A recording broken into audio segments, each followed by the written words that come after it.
Au nord du canal du Mozambique, situé dans un point chaud de la biodiversité mondiale, le parc naturel marin des Glorieuses abrite de vastes prairies sous-marines.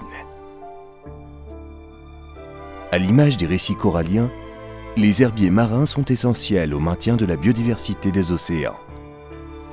Ils protègent le littoral de l'érosion et fournissent un habitat à de nombreuses espèces, dont la tortue verte, qui se nourrit essentiellement d'algues et d'herbes marines. Mais les herbiers à thalassodendrons, abondants au sein du parc et constitués de feuilles larges et peu digestes, ne sont pas connus pour être consommés par la tortue verte. Le projet COPRA vise à compléter les connaissances sur ces habitats méconnus, pour en garantir une gestion durable. Piloté par le Parc naturel marin des Glorieuses et le Centre d'études et de découverte des tortues marines, il est cofinancé par l'Union européenne et l'Agence française pour la biodiversité.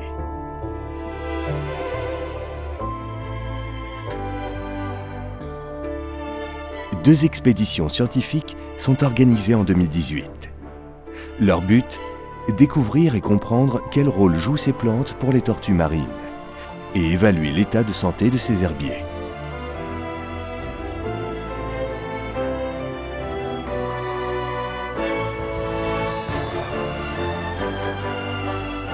Depuis le navire Antsiva, l'équipe planifie les missions à mener. Une première opération consiste à rechercher les tortues.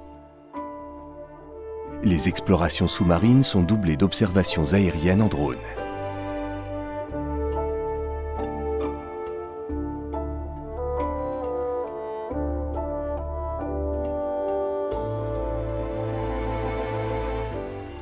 Une fois les sites de fréquentation identifiés, une seconde opération consiste à y déployer des caméras grand angle longue durée. Sans présence humaine, les caméras enregistrent le comportement des tortues au cœur des herbiers. Les caméras sont déployées près de 100 fois et plus de 300 heures de vidéos sont enregistrées.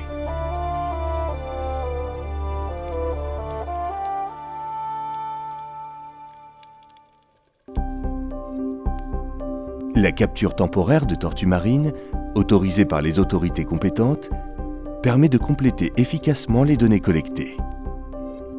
Elle s'effectue en mer, depuis un bateau annexe, et cible principalement de jeunes tortues, dont le stade juvénile est peu connu. Des échantillons de peau, d'écailles et de sang aideront les scientifiques à mieux comprendre d'où elles viennent et quels sont leurs choix alimentaires. L'identité de chaque tortue est également renseignée par ses profils.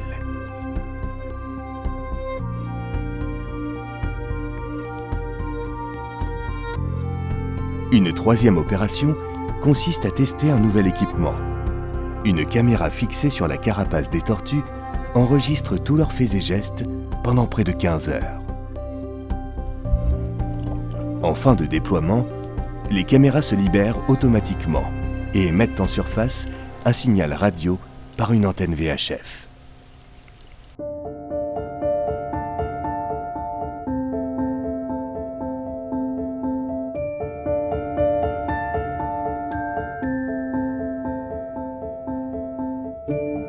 L'équipe se relaye nuit et jour pour ne pas manquer le signal et récupérer les caméras. 55 heures de vidéos supplémentaires s'ajoutent à la banque d'images.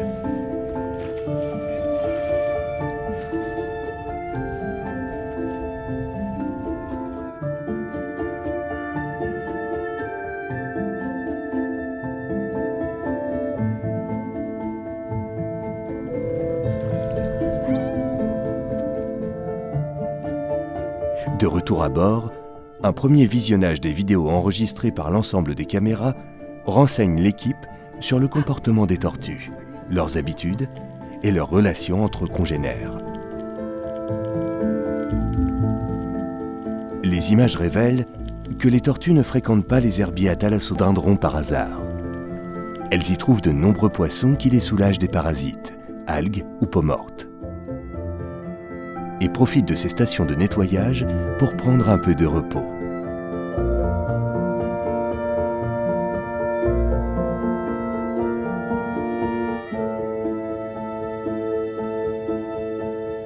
Plus intéressant encore, les images révèlent pour la première fois des tortues vertes, juvéniles comme adultes, se nourrissant spécifiquement de thalassodendrons. Ces vastes prairies possèdent donc un rôle majeur pour les tortues vertes de l'archipel des Glorieuses. La présence révélée d'autres espèces renforce également la valeur patrimoniale de ces herbiers.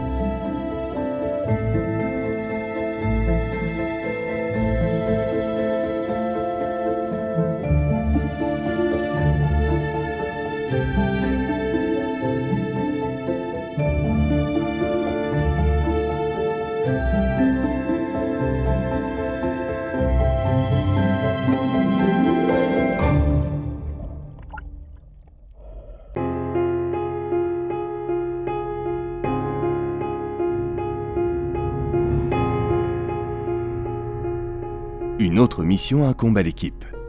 Évaluer les capacités des herbiers à thalassodendrons à stocker le CO2, principal responsable du changement climatique. Dans le contexte actuel, l'importance écologique de ces herbiers peut être considérable. Pourrait-il, à l'image des forêts terrestres, former de précieux puits de carbone? Pour le savoir, des échantillons d'herbiers et de sédiments sont prélevés et seront comparés à d'autres herbiers de l'océan Indien. En protégeant ces écosystèmes, le parc naturel marin des Glorieuses contribue à lutter contre le changement climatique. Pour suivre l'état de santé des herbiers du parc sur le long terme, l'équipe teste pour la première fois une méthode de suivi définie à l'échelle régionale par le réseau d'acteurs Ouest-Océan Indien. La composition en espèces, la densité et la longueur des feuilles seront désormais mesurées régulièrement afin d'alerter l'équipe du parc sur une éventuelle dégradation de ces habitats. Une opération indispensable à la bonne gestion de ces espaces.